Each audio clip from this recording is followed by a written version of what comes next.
नमस्कार। आज हम ट्यूबरक्लोसिस यानी टीबी पर थोड़ी गहराई से बात करेंगे। हमारे पास कुछ विजुअल सामग्री है, नोट्स हैं, तो उनका इस्तेमाल करते हुए इसे समझने की कोशिश करते हैं। मकसद सीधा है, टीबी कैसे शुरू होता है, कैसे फैलता है, शरीर पर क्या असर डालता है, प्राइमरी सेकेंडरी टीबी ये सब क्या है। चलिए शुरू करते हैं। तो सबसे पहले ये इन्फेक्शन होता कैसे है? कोई बैक्टीरिया है, माइकोबैक्टीरियम ट्यूबरक्लोसिस, वो सांस के साथ फेफड़ों में जाता है ना? हाँ बिल्कुल। और आमतौर पर ये फेफड़ों के बीच या निचले हिस्से में अपनी पहली जगह बनाता है। उसे कहते हैं गॉन फोकस। गॉन फोकस, ठीक है। और मैंने सुना है गॉन कॉम्प्लेक्स भी कुछ होता है। हाँ, अगर इन्फेक्शन पास के लिम्फ नोड्स तक भी पहुंच जाए तो फोकस और नोड्स मिलाकर गॉन कॉम्प्लेक्स बन जाता है। पर यहाँ एक अच्छी बात यह है कि ज्यादातर लोगों में, मतलब 90% से भी ज्यादा केस में, हमारा इम्यून सिस्टम इसे वहीं कंट्रोल कर लेता है। अच्छा, मतलब बीमारी आगे नहीं बढ़ती? नहीं, वो ठीक हो जाती है। हाँ, एक निशान रह सकता है फाइब्रोसिस का या कैल्सिफिकेशन का। और इसी स्टेज के बाद वो जो पीपीडी स्किन टेस्ट होता है ना, हाँ, पीपीडी टेस्ट, वो पॉजिटिव आने लगता है। ये बस बताता है कि हाँ, शरीर का सामना इस बैक्टीरिया से हुआ है। लेकिन अगर किसी की इम्यूनिटी पहले से ही कमजोर हो, जैसे आपने बताया एड्स के मरीज या जिन्हें ठीक से पोषण नहीं मिलता, तब क्या होता है? तब वो प्राइमरी इन्फेक्शन ही, मतलब जो पहली बार हुआ, वो रुकता नहीं है, वो बढ़ता जाता है और फेफड़ों में गंभीर बीमारी कर देता है। इसे कहते हैं प्रोग्रेसिव प्राइमरी ट्यूबरकुलोसिस। ओह, मतलब ये शरीर की लड़ने की ताकत पर बहुत निर्भर करता है। बिल्कुल। अच्छा, और अगर ये बैक्टीरिया मान लीजिए खून में चला गया, जिसे शायद बैक्टीरियमिया कहते हैं। हाँ, बैक्टीरियमिया। अगर ऐसा हो जाए तो ये बहुत खतरनाक हो सकता है। कैसे? क्योंकि खून के जरिए ये बैक्टीरिया पूरे शरीर में कहीं भी जा सकता है, दिमाग की झिल्लियों तक, लिवर, स्प्लीन, किडनी, हड्डियां, कहीं भी। पूरे शरीर में? हाँ, इसे मिलियरी टीबी कहते हैं। जैसे अगर ये रीढ़ की हड्डी में हो जाए तो उसे पॉट्स डिजीज कहते हैं। तो ये दिखाता है कि टीबी सिर्फ फेफड़ों की बीमारी नहीं है। सही बात है, ये तो पूरे सिस्टम को अफेक्ट कर सकती है, खासकर कमजोर इम्यूनिटी वालों में। एग्जैक्टली। अब आते हैं सेकेंडरी टीबी पर।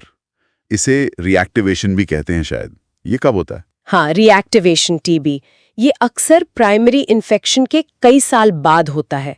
मतलब बैक्टीरिया शरीर में कहीं शांत पड़ा रहता है और फिर सालों बाद दोबारा एक्टिव हो जाता है। और ये फेफड़ों के ऊपरी हिस्सों में ज्यादा होता है, ऐसा सुना है मैंने, एपिसिस में।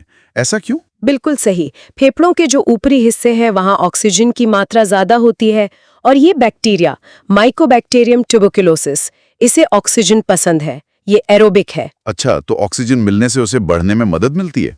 हाँ, और रिएक्टिवेशन में फेफड़ों को नुकसान भी ज्यादा होता है। वो टिश्यू खत्म होने लगते हैं, जिसे नेक्रोसिस कहते हैं। कैविटीज यानी खोखले गड्ढे बन सकते हैं। कैविटीज? हाँ, और एक चीज होती है केसिएशन। ये एक तरह का नेक्रोसिस है जो दिखने में चीज जैसा लगता है।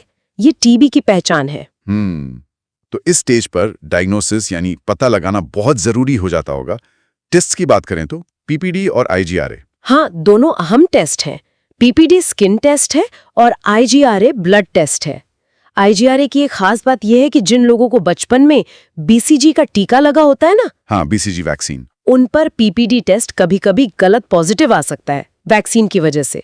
लेकिन आईजीआरए पर बीसीजी का असर बहुत कम होता है, तो गलत पॉजिटिव का चांस कम रहता है। ये तो बहुत जरूरी जानकारी है, खासकर भारत जैसे देशों में जहां बीसीजी टीकाकरण आम है। बिल्कुल। और ये रिएक्टिवेशन का खतरा सबसे ज्यादा किन्हें होता है? वही बात, जिनकी इम्यूनिटी कमजोर है, जैसे एचआईवी इन्फेक्शन वाले लोग, या जिनका ऑर्गन ट्रांसप्लांट हुआ है, या जो कुछ खास दवाएं ले रहे हैं जो इम्यून सिस्टम को दबाती हैं, जैसे टीएनएफ अल्फा इनहिबिटर्स। समझ गया। अच्छा, यहाँ एक माइक्रोस्कोप वाली तस्वीर भी दिख रही है। इसमें लिखा है कि सिएटिंग ग्रैन्युलोमा और लैंगहैंस जायंट सेल्स।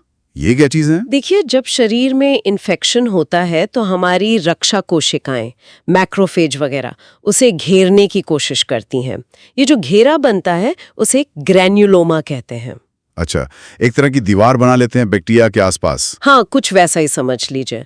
और टीबी वाले ग्रैन्युलोमा में अक्सर बीच का हिस्सा मरने लगता है, नेक्रोसिस होता है, जो केसियस होता है, मतलब वो चीज जैसा, इसलिए केसिएटिंग ग्रैन्युलोमा। और ये लैंगहैंस जायंट सेल्स? ये भी बहुत दिलचस्प है।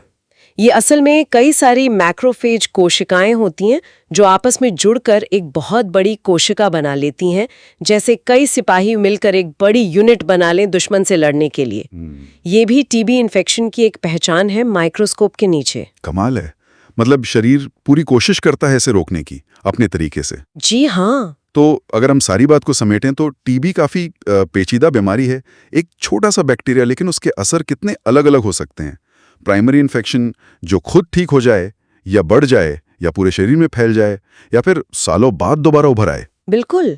और ये सब कितना ज्यादा इस बात पर निर्भर करता है कि व्यक्ति की अपनी रोग प्रतिरोधक क्षमता कैसी है, और ये भी कि सही समय पर सही डायग्नोसिस कितना जरूरी है, खासकर वो IgRA वाली बात ध्यान में रखते हुए।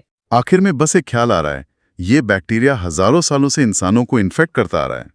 आज भी इतनी मेडिकल तरक्की के बाद भी ये दुनिया भर में एक बड़ी स्वास्थ्य समस्या क्यों बना हुआ है, खासकर अब जब ड्रग रेजिस्टेंस मतलब दवाओं के बेअसर होने का खतरा भी बढ़ रहा है। सही कहा आपने। इसकी जो क्षमता है लगातार बने रहने की और बदलते हालात में ढल जाने की, वो वाकई सोचने वाली बात है। एक बहुत पुरानी और कह सकते हैं बहुत सफल परजीवी है ये। वाकई।